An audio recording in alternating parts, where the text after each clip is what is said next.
சொக்கநாதன் பெற்றெடுத்த பிள்ளையாராம்.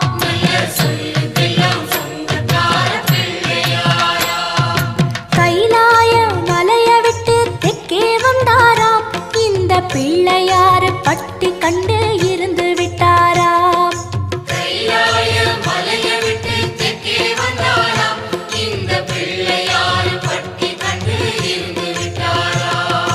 கணபதியார் வந்தாரம்மா, நம்ம உறவாக நின்னாரம்மா.